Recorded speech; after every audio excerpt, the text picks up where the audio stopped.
Señor les bendiga, amigos. Estamos felices acá nuevamente trayendo su programa Preguntas y Respuestas.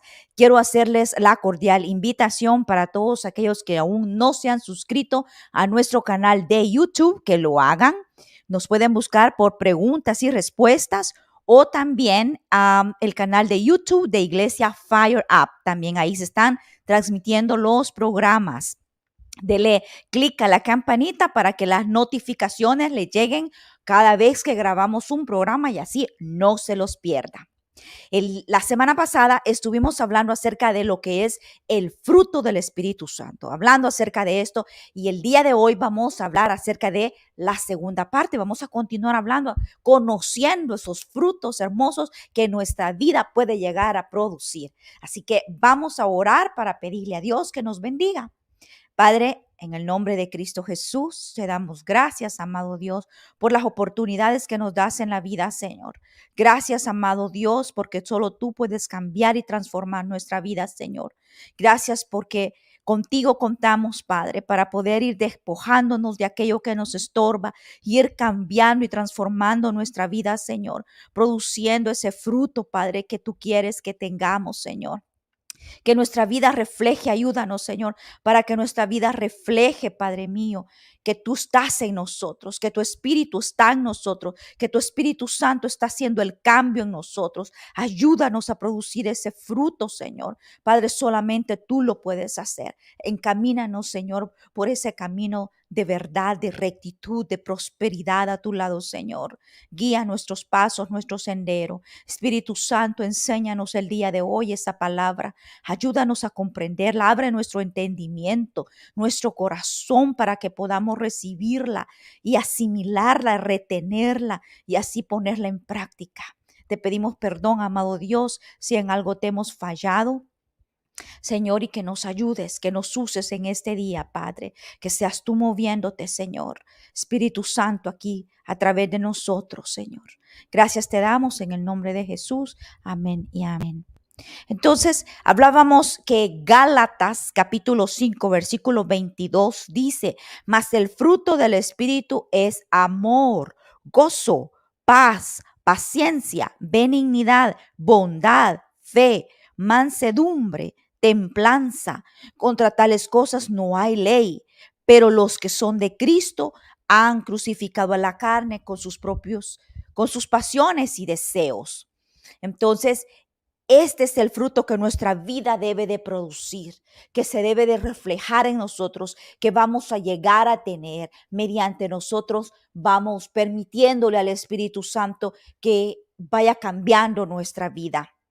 Ahora vamos a hablar acerca de la benignidad. ¿Qué es benignidad? Dice que viene del griego crestotes, es decir, no querer herir a nadie ni causarles dolor. O sea, gentileza o amabilidad, se puede traducir así también la descripción de lo que es benignidad, gentileza, no querer herir a nadie, que nuestro propósito sea en nuestra vida. Cuando hablemos, cuando hagamos algo, hacerlo de tal manera que nuestras acciones y nuestra boca no va a herir a nadie. Tenemos que pensar en lo que vamos a hablar. El Señor, cuántas veces nos enseñó el Señor Jesucristo acerca de esto. El Señor Jesucristo tenía una benignidad tremenda. Si usted se fija, él hablaba con una seguridad, llegaba al punto, decía la verdad, mas lo hacía sin ofender, sin obviamente usar malas palabras. El Señor es nuestro ejemplo a seguir y Él nos demostró que ese es un fruto que nosotros debemos de producir, el poder hablar a alguien sin hacerle daño, el no querer dañar a nadie, no solamente con el hablar, pero con el accionar nuestro, porque nuestras acciones también pueden hacer daño a alguien. Dice Tito capítulo 3, versículos 2 y 3. La versión que yo les voy a leer es la nueva traducción viviente y dice: La palabra se lee en el nombre del Padre, del Hijo y de su Santo Espíritu. Y dice así: no deben calumniar a nadie y tienen que evitar pleitos. En cambio, deben ser amables y mostrar verdadera humildad en el trato con otros. Esta debe ser nuestra manera de vivir, dice la palabra de Dios. ¿Cómo? No calumniando, no tomando acciones, hablando de personas, generando conflictos, generando problemas. Nuestro hablar, la palabra nuestra, puede producir bendición como también maldición. Puede llegar a producir, hablar nosotros algo que haga tal daño a tal nivel que hasta una persona puede desilusionarse completamente de la misma vida. ¿Cuántas personas hemos visto que los padres mismos han sido los que se han producido palabras que se han quedado en la mente de esos niños, que ha hecho un cambio negativo en ellos? Entonces, nuestra boca, nuestro hablar, no debemos de calumniar, no debemos de crear conflictos, dice. Debemos de evitar pleitos, dice la palabra de Dios. Exactamente así lo dice en Tito capítulo 2, versículos 3. Capítulo 3, versículos 2 y 3. Y dice: en cambio, debemos como ser amables, dice. Mostrar verdadera humildad en el trato con otros. O sea, inclusive en la manera de tratar a las personas, debemos de reflejar que somos una persona diferente, que somos hijos de Dios. Porque a lo mejor nuestra actitud, nuestra manera de hablar, nuestra manera de comportarnos antes de venir a Cristo era distinta. Pero ahora, cuando nos llamamos seguidor de Cristo quiere decir que debemos de seguir su ejemplo. Y Jesucristo ha dejado todo el ejemplo de la manera de comportarnos en nuestra vida, de cómo nuestra vida debe de reflejarse y debe de ser. Dice el versículo 3: en otro tiempo nosotros también éramos necios, desobedientes. Fuimos engañados y nos convertimos en esclavos de toda clase de pasiones y placeres. Nuestra vida estaba llena de maldad, de envidia, y nos odiábamos unos a otros. Eso éramos antes, y nos llamamos cristianos, creyentes, hijos de Dios, seguidores de Cristo. Si nos llamamos eso, debemos de ser diferentes. Ahora, ese debe de ser nuestra meta. ¿Nuestra meta cuál es? Dice que es el llegarnos a parecernos al varón perfecto, a llegar a ser a la imagen de Cristo Jesús. Y eso es en nuestra manera de comportarnos. Dice Primera de Pedro capítulo 3 versículos 8 y 9. Por último, todos deben ser de un mismo parecer, dice. Y dice el encabezado, vea, a todos los cristianos. Nos está diciendo eso. Esto no quiere decir que una persona que no haya venido a Cristo no debe de comportarse de esta manera también. Lo que ocurre es que cuando no conocemos a Cristo, nos dejamos llevar por nuestras pasiones, por nuestros impulsos, por nuestras costumbres, y nos comportamos mal. Entonces, cuando nosotros aceptamos a Cristo y nos decimos creyentes y seguidores de Él, entonces es que nosotros con más razón debemos de comportarnos de esta manera. Por eso dice aquí a todos los cristianos. Dice: por último, todos deben de ser de un mismo parecer, tengan compasión unos con otros o unos de otros. Ámense como hermanos y como hermanas, sean de buen corazón y mantengan una actitud humilde. Nos vuelve a recalcar la humildad. Nos vuelve a recalcar en este versículo que debemos de ser con un corazón humilde. Podemos llegar a tener logros porque el Señor también puede bendecirnos en abundancia y tener una vida próspera en Él. Pero debemos de mantener un corazón humilde. Cuando nosotros sintamos que eso se nos está perdiendo, debemos de venir a Él y pedirle. Por eso tenemos que mantenernos en unidad con el Espíritu Santo, para pedirle que Él nos haga ver cosas en nosotros que a lo mejor puedan estar cambiando. Puede hacer que nos vayamos distrayendo, nos vayamos yendo por el camino equivocado. Pero el Espíritu Santo nos redarguye, nos corrige y nos enseña. Pero si nosotros nos sometemos a Él, entonces el Señor nos puede tener en abundancia, en prosperidad, en bendición. Pero que eso no nos enorgullezca y no nos haga desviar. Nos dice que nos mantengamos en humildad.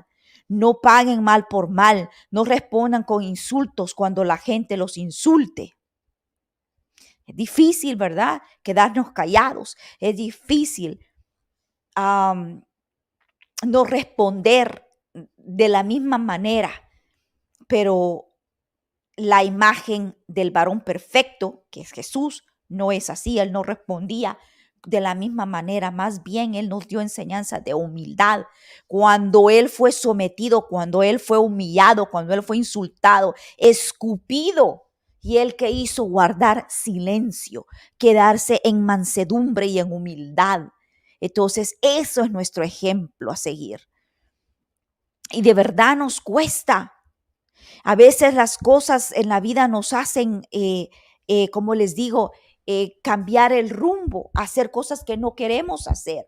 A veces el mismo estrés. Yo tuve que venir a Cristo en estos días porque me di cuenta de que el estrés del trabajo, porque gracias a Dios el Señor nos ha bendecido con mucho trabajo, pero el mismo trabajo produce estrés. El estrés de tanto trabajo estaba llevándome a un nivel en el que ya no podía sostener mis impulsos en el hablar, en el enojarme. Y no tenía que ser así. Entonces, tuve que venir a Cristo. En uno de esos días de oración, en uno de esos días yo le pedí, le dije, y me hizo recordar exactamente eso que les acabo de hablar. En los momentos más difíciles de Cristo, escupido, insultado, estresado, con dolor, con frustración, todo lo que Él sintió, y Él guardó silencio. Entonces debemos aprender a comportarnos, a responder, dice, con bien, no con insultos, no enojándonos, con humildad, dice. Por el contrario, dice, contesten con una bendición. A esto nos ha llamado Dios y Él concederá su bendición. Esa es la benignidad. Ahora vamos a hablar acerca de bondad. Dice que es del griego agatosune. Perdonen la pronunciación porque yo no hablo griego, pero eso es como se lee. Y dice que el significado es celo por la verdad y la justicia y aborrecimiento del mal. Puede expresarse con actos de amabilidad. Entonces, la bondad se expresa con actos de amabilidad. Dice que la bondad aborrece el mal. Eso dice que aborrece el mal. La Biblia nos da muchos ejemplos de actos de bondad. Vamos a hablar acerca de uno, y este lo encontramos en Lucas capítulo 10, versículo 30. Y este es la parábola del buen samaritano. Vea que dice: en cierta ocasión un hombre iba a Jerusalén y Jericó y cayó en manos de unos ladrones. Estos le quitaron todo lo que llevaba, lo golpearon y lo dejaron medio muerto. Entonces pasó por el mismo camino un sacerdote. Al verlo se hizo a un lado y siguió de largo. ¿Qué esperaría usted de un sacerdote? Esperaría que tuviera ese fruto del Espíritu Santo, que hubiese tomado acción en ese mismo momento. Entonces, por eso la palabra de Dios nos redarguye, nos enseña, porque podemos llamarnos cristianos y actuar de manera errónea. Y vea el siguiente versículo, dice: luego un levita. Ustedes saben quiénes eran los levitas en la Biblia. Y vea la acción del levita. Pasó también por el mismo lugar y al verlo se hizo a un lado y siguió de largo. ¿Mostró amabilidad? ¿Mostró bondad? No. El versículo 33 dice: pero un samaritano que iba de viaje por el mismo camino se acercó al hombre y al verlo se compadeció de él. Y llegó a donde estaba, le curó las heridas con vino y aceite y se las vendó y no quedó allí, vea, le curó las heridas, él se compadeció, él sí mostró eso en su corazón que tenía y se acercó a él, le vendó las heridas, lo sanó, pero no llegó hasta ahí su acción. Vea lo que hizo. Luego lo montó sobre su propia cabalgadura, sobre su vehículo, lo que llevaba. Lo llevó a un alojamiento y lo cuidó y todavía hizo más. Cuando el amor de Dios está en uno, se va a mostrar en los dones, en el espíritu, en el fruto. Vea lo que hizo. Al día siguiente le dio 2 monedas de plata al dueño del alojamiento y le dijo: cuídeme a este hombre y lo que gaste usted de más se lo pagaré cuando vuelva. ¿Cuáles de los tres piensas que se comportó como el prójimo del que cayó en manos de los ladrones? Esto lo pregunta Jesucristo, porque Jesucristo era el que estaba diciendo esta parábola. Esta parábola nos enseña la bondad que debe de haber en el ser humano y no necesariamente porque nos llamamos cristianos, la tenemos, pero esa debe de ser nuestra meta otra vez, que nuestra vida llegue a dar esos frutos. Entonces, se va a mostrar en nuestras acciones, en nuestra acción de amabilidad, de querer ayudar a los demás, de querer bendecir al prójimo. Este hizo hasta más de lo que tenía que hacer. Le vendó las heridas, pero sabía que eso no era suficiente, necesitaba más y le dio más, lo llevó a su casa y dijo: todavía no ha sido curado completamente, necesita más atención y yo no puedo dársela, pero yo tengo con qué. Puedo pagar para que éste lo cuide y lo hizo. Así nosotros podemos hacer, bendecir a alguien, ayudar a alguien hasta donde el Señor nos lleve. Dejemos que la bondad, la misericordia, el amor de Dios que se refleje en nosotros nos permita llegar hasta donde Jesucristo quiera que lleguemos, porque a veces podemos hacer las cosas como lo decíamos la semana pasada, que cuando tenemos dones del Espíritu podemos hacer las cosas, pero hasta allí, porque el don nos lo permite hacerlo, porque tenemos ese don, pero no hay amor, no llegamos, no damos ese paso extra como lo dio esta persona, como nos lo enseña la palabra de Dios, el amor de Dios. La bondad, esos frutos en nuestro espíritu van a hacer que le permitamos a Dios obrar a través de nosotros, que permitamos que Dios termine la obra hasta donde Él diga que quiere que la hagamos. Dice Primera de Corintios, capítulo 2, versículos 1 al 5.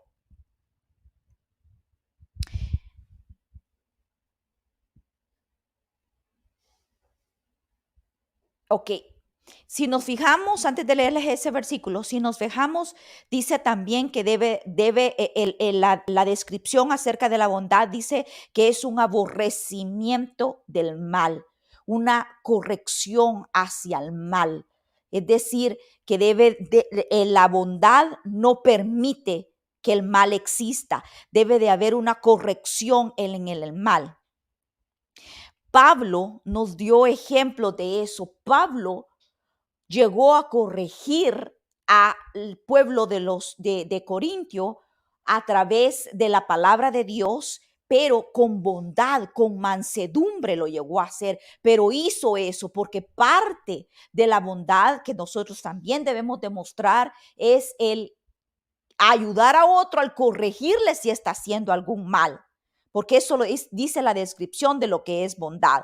Entonces, Pablo recibía carta de aquel pueblo, de los corintios, en donde les decían que habían cosas en la iglesia que estaban haciéndose mal y llegó a corregirles, pero llegó con mansedumbre, con bondad. Dice Primera de Corintios capítulo 2 versículos 1 al 5. Dice: yo mismo, hermanos, dice Pablo, cuando fui a anunciarles el testimonio de Dios, no lo hice con gran elocuencia y sabiduría, Me propuse más bien, estando entre ustedes, no saber de las cosas, saber de cosa alguna, excepto de Jesucristo y de este crucificado. Es más, me presenté ante ustedes con tanta debilidad que temblaba de miedo. No les hablé ni les prediqué con palabras sabias ni elocuentes, sino con demostración del poder del Espíritu Santo. Él llegó con el poder del Espíritu Santo a hablarles, a corregirles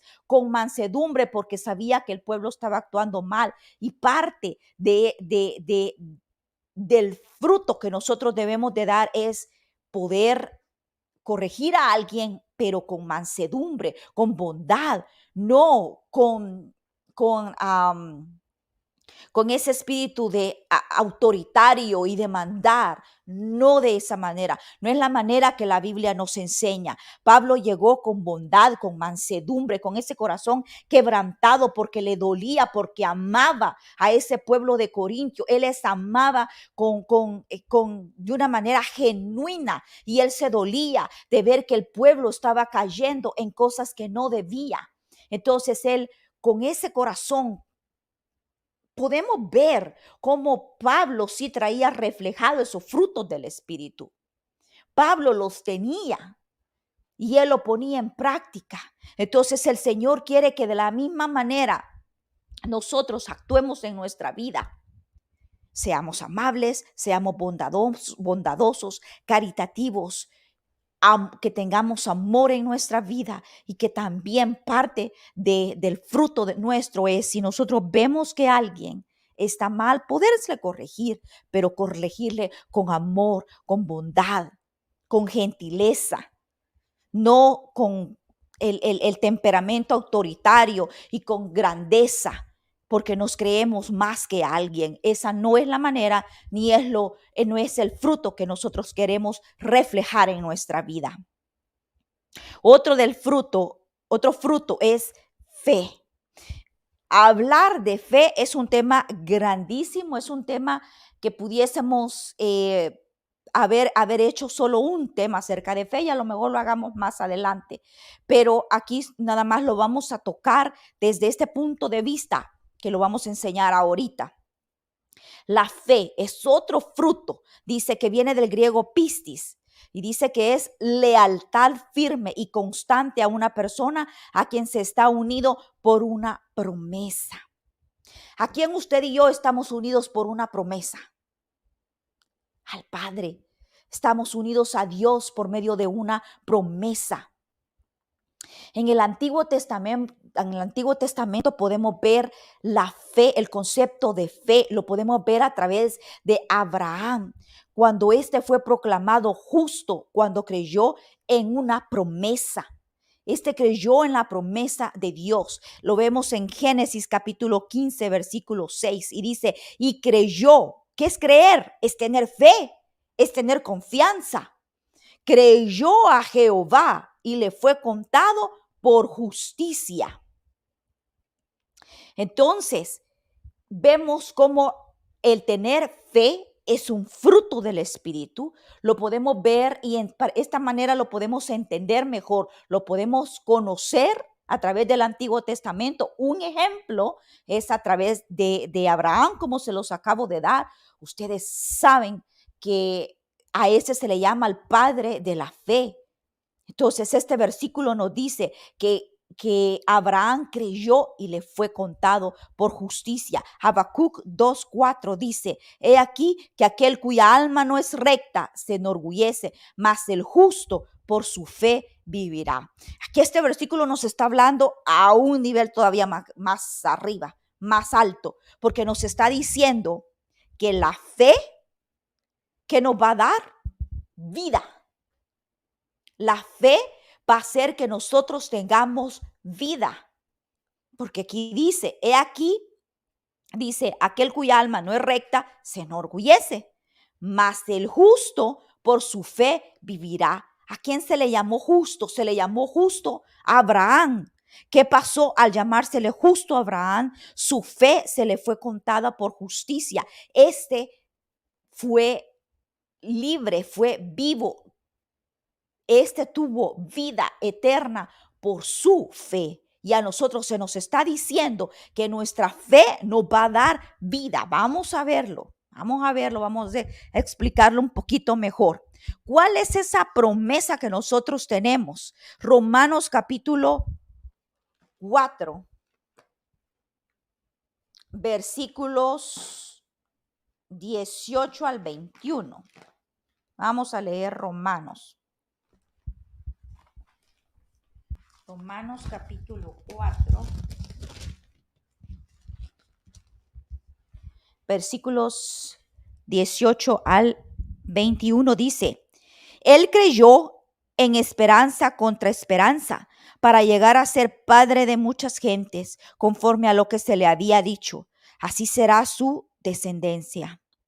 Así será tu descendencia. Y no se debilitó en la fe al considerar su cuerpo que estaba ya como muerto, sino siendo de casi 100 años o la esterilidad de la matriz de Sara. No tomó en cuenta ninguna, no tomó en cuenta su circunstancia, ninguna de estas cosas él tomó en cuenta. Él solo confió.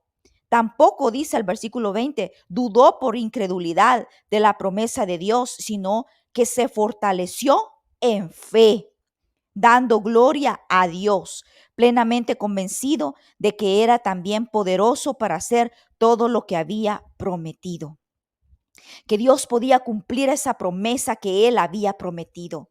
Esa fue la promesa que se le dio a Abraham, y él se agarró de la fe, porque aquí lo dice, y se fortaleció con la fe. Ahora, continuemos leyendo. Dice en el versículo 23, y no solamente con respecto a él se escribió que le fue contada. Oiga lo que dice, no solamente a Abraham, no solamente él fue bendecido, no solamente a él se le dice que su fe le fue contada, oiga, sino también con respecto a nosotros, a quienes ha de ser contada. Esto es, a los que creemos en el que se levantó de los muertos, a Jesús Señor nuestro. Aleluya. Está diciendo que esa promesa es para nosotros también, que la fe, como decía Habacuc, que la fe dio vida. ¿Qué dice? Vamos a leerlo otra vez. Dice, mas el justo por su fe vivirá. Entonces, dice, y no solamente con respecto a él se escribió que le fue contada, que la fe le fue contada. No solamente a Abraham se le fue contada, sino a nosotros. ¿Por qué dice? Sino también con respecto a nosotros, a quienes ha de ser contada. Esto es, a los que creemos en el que se levantó de los muertos. ¿Por qué? Porque cuando nosotros creemos, cuando nosotros tenemos fe en que Jesús se levantó de los muertos, entonces, ¿qué pasamos? De muerte a vida. Es cuando recibimos vida. Por eso la fe es un fruto del Espíritu, porque nosotros necesitamos de esa fe para vivir, para seguir creyendo en las promesas de Dios, para seguir avanzando, para no quedarnos estancados. Solo aceptamos a Cristo y hasta ahí nos quedamos. No. La vida nuestra debe de producir cambios, pero necesitamos fe, creer en estas promesas, en que el Señor está con nosotros, que nos bendice y está allí para ayudarnos. Otro de los frutos es mansedumbre. ¿Qué quiere el Señor? Que seamos mansos, que seamos humildes, que seamos sumisos. Pero dice segunda de Timoteo 2:25, que con mansedumbre se corrija. Vea lo que dice. A los que se oponen, debe de haber mansedumbre en nosotros. Jesús también mostró esa mansedumbre. Y luego dice, otro de los frutos es templanza. ¿Qué es templanza? Es el dominio. Este fruto debemos de pedírselo al Padre siempre. Les recomiendo, oremos para que siempre pidamos esto: templanza, el dominio de las propias pasiones y deseos, el autocontrol. Hay un versículo que encontré acerca de eso, que no quiero terminar este programa sin antes leérselos, que vea qué interesante. Dice me parece que es sí, Proverbios capítulo 25, versículo 28. Anótelo. Dice, como como ciudad, sin muralla y expuesta al peligro, así es quien no sabe dominar sus impulsos. Satanás estará listo para tentarnos a ver si caemos. Así que como una ciudad sin muralla estamos cuando no podemos dominar nuestros impulsos, cuando no podemos controlarnos. Por eso debemos de tener templanza, que es dominio de nuestros impulsos. Y el Señor dice que Él no nos ha dado un espíritu de cobardía, sino de poder y de dominio propio. Así que lo tenemos, pidámoslo si sentimos que nos hace falta. Sometámonos al Señor y el Señor nos bendice con esos frutos del Espíritu Santo. Espero que estos programas hayan sido de bendición, que hayan recibido esta palabra, que la almacenen en su corazón y la pongamos en práctica, porque todos tenemos que ponerla en práctica. Les agradezco una vez más por habernos acompañado el día de hoy y los invito a que la próxima semana no se pierdan el programa, porque vamos a estar trayendo un testimonio. Vamos a traer a una hermana con un testimonio grandísimo de las maravillas que Dios ha hecho en su vida. Así que los invito a que no se lo pierdan. El Señor les bendiga. Hasta la próxima.